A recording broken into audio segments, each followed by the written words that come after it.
Grim Grimal the Endless was the wave that changed the world. Grim Grimal the Endless was the wave that changed the world. The first city was Hana, and it fell beneath the sea. The second city was Lahatil, and it fell beneath the sea. The third city was Ekesh, and it fell beneath the sea. The fourth city was Var, and it fell beneath the sea. The fifth city was Thungul, and it fell beneath the sea. The sixth city was Yassam, and it fell beneath the sea. The seventh city was Sahir, and it fell beneath the sea. The eighth city was Gelf, and it fell beneath the sea. The ninth city was Niniam, and it fell beneath the sea. But one city did not fall beneath the sea. That city was Droon. That city was Droon. That city was Droon, capital of the last isle. Now on this island there are many villages, though none that match the great city Droon. In one of these villages, in Sif, my own village, was born the hero of this tale, a young man, like the young men gathered here tonight, like Dumwe, whom we celebrate. Dumwe, whom we celebrate. If our hero stood before you in this hall, humble as a man of Sif might be before the men of Droon, you would not say to your neighbor, your brother, your cousin, "That young man is a hero," but a hero he was born, a hero he became, a hero he'll remain, and I will tell you how, here and now. The fisher folk of Sif catch many kinds of fish, octopus and squid, shrimp and crab. But the largest catch and tastiest, the feast to end all feasts, the catch that feeds a village, this is the bone shark. The bone shark. It is the most cunning, the most frightening, the most beautiful of all the sharks. A long shark, a white shark, with a towering dorsal fin and a great jaw glistening with terrible teeth. This is the shark which concerns our hero. This is the shark that brought him fame. This is the shark that brought him fame. To catch a shark, you must first feed it. You must bloody the waters. You must send a slick of chum as sacrifice. For 5 days you must do this until the sharks come tame to your boat. Then, noose and net, you must grab it. Noose and net, you must drag it to the shore where it will die upon the sand. This is how you catch a shark. This is how you catch a shark. One day, our hero was at sea.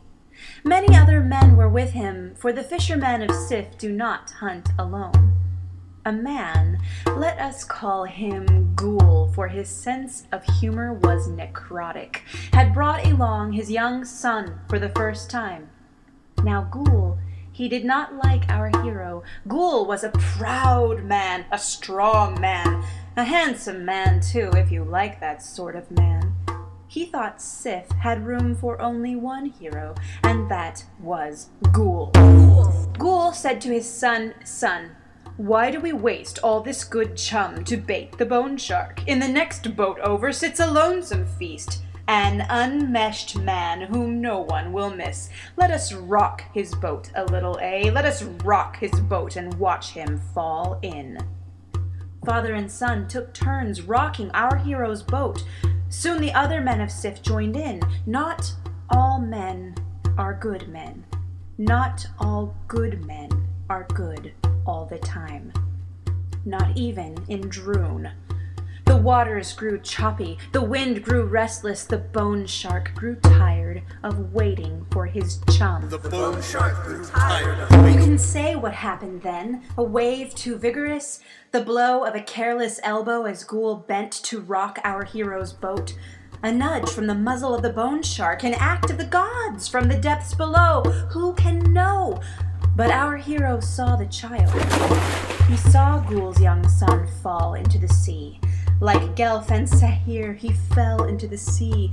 Like Ekesh and Var and Niniam, he fell into the sea. Like Hana and Lahatil, Thungul and Yassam, like the 9 islands and all 9 cities, the child fell. The child fell. The bone shark moved as only sharks can move, lightning through the water, opening its maw for the sacrifice. But then our hero was there. There in the sea, between shark and child, between death and the child, our hero was there, treading water, there with his noose and his net. He had jumped from his boat, jumped where no man of Sif could push him, however hard they rocked his boat, jumped to save the child.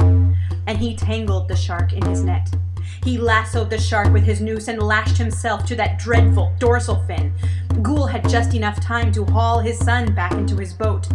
The shark began to thrash. The shark began to thrash. The shark began to swim. The shark began to swim. Our hero clung fast. Our hero held firm. Our hero herded that shark as some men herd horses. He brought that shark to land. He brought that shark onto the sand where the shark could not breathe, and so it died.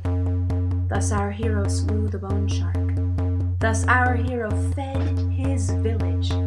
Thus our hero rescued the child. He rescued the child.